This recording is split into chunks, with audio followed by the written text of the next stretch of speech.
This channel does not promote any violent, harmful, or illegal activities. All content provided by this channel is meant for an educational purpose only.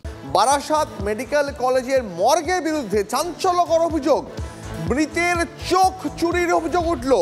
মৃত যুবকের আত্মীয় পরিজনদের বিক্ষোভে আটকে পড়ল খোদ মুখ্যমন্ত্রীর গাড়ি।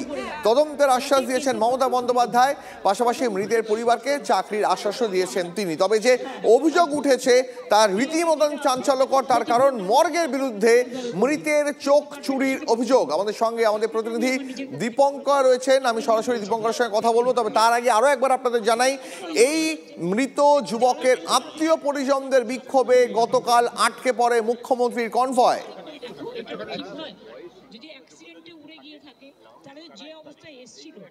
এবং সেটা কথাগুলো নিয়েছি এবং যেটা ঠিক করলাম সেটা হচ্ছে, যদি এই ঘটনা কেউ করে থাকে টোটাল এনকোয়ারি অর্ডার দিলাম, এবং 2 হচ্ছে তার বিরুদ্ধে অ্যাকশন নেওয়া হবে, সিসিটিভি ফুটেজও দেখা হবে।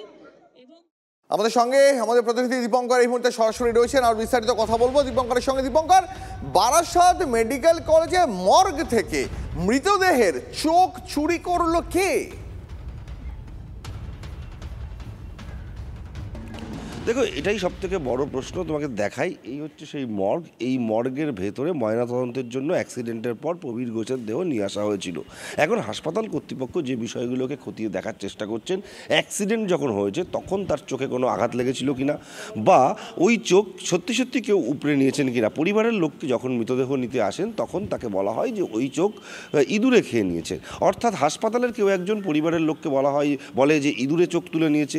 সেটা থেকে পরিবারের লোকের বিশ্বাস হয় এবং তাতে তাদের মনে হয় অঙ্গ বিক্রির প্রসঙ্গ এসছে। তখন তারা বলছেন এই চোখ তুলে বিক্রি করে দেওয়া হয়েছে। ফলত একদিকে বিক্রির প্রসঙ্গ, অন্যদিকে ইঁদুরে খুবলে নেওয়া।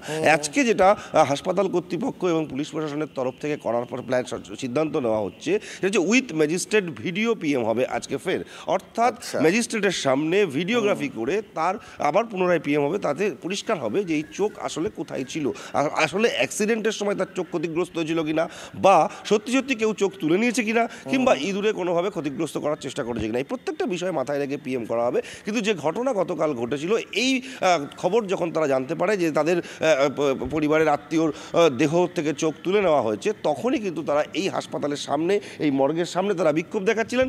সেই বিক্ষোভ তোমাকে দেখাবো একদম হাতে, অল্প একটু সময়ের রাস্তা। এই যে রাস্তা, এই রাস্তা থেকে যশোর রোডের রাস্তায় একদম হাতে দেখা যাচ্ছে এই যশোর রোডে তারা উঠে যায় যে সময় সিএমের কনভয় যাচ্ছিল। অর্থাৎ এখান থেকে যশোর রোডের ওই যে দেখতে পাচ্ছ ওই রাস্তা, যশোর রোড যাওয়াটা খুব একটা অস্বাভাবিক নয়। তাহলে এখান থেকে এই বিক্ষোভকারীরা রাস্তার উপরে যখন ওঠেন তখনই কিন্তু সিএম কনভয় আটকে যায়, এবং তারপর সিএমের সামনে তারা তাদের বক্তব্য জানান, তারা বিক্ষোভ দেখান। সিএম ঘটনাস্থলে নামেন এবং তারপর তাদেরকে পরিবারের লোকের প্রতিশ্রুতি দেন যে চাকরি দেওয়া হবে এবং গোটা বিষয়ে তদন্ত হবে। সেই তদন্ত প্রক্রিয়া কীভাবে এগোবে না, হাসপাতাল কর্তৃপক্ষ থেকে আমরা এখন যতটা জানতে পারছি উইথ ম্যাজিস্ট্রেট ভিডিওগ্রাফি পিএম হবে, এবং তার পরিপ্রেক্ষিতে স্পষ্ট হবে চোখ কীভাবে নজর থাকবে। দীপঙ্কর, আমাদের অবশ্যই নজর থাকবে, সেদিকে নজর রাখো তুমি। তবে মুখ্যমন্ত্রী মমতা বন্দ্যোপাধ্যায় তিনি এই ঘটনায় সঠিক তদন্তের আশ্বাস দিয়েছেন মৃতের পরিবারদের।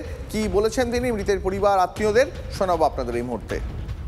যদি এই ঘটনা কেউ করে থাকে টোটাল এনকোয়ারি অর্ডার দিলাম, এবং 2 হচ্ছে তার বিরুদ্ধে অ্যাকশন নেওয়া হবে, সিসিটিভি ফুটেজও দেখা হবে, এবং যে পরিবারের এই ঘটনা ঘটেছে তাদেরকে প্রয়োজনীয় ক্ষতিপূরণও দেওয়া হবে। যে মারা গেছে তাকে তো ফিরে পাওয়া যাবে না, কিন্তু যারা এই অপরাধটা করেছে তাদের বিরুদ্ধে যাতে বিচার পান আপনারা, তার জন্য এনকোয়ারি করে শাস্তি দেওয়া হবে। বাড়ির অ্যাড্রেসটা লিখে নাও, আর বায়োডাটাটাও মার নিয়ে নাও। আমি আমার কোটায় যে চাকরি হয় বছরে 2টো, আমি তার থেকে একটা করে দেবো, কাছাকাছি করে দেবো, যাতে উনি মানে সংসারটা চালাতে পারেন। আমি আপনাদের সুপ্রতিভ আমাকে যখনই দেবে বায়োডাটা আমি করে দেবো। আমি 2 দিন টাইম নিচ্ছি।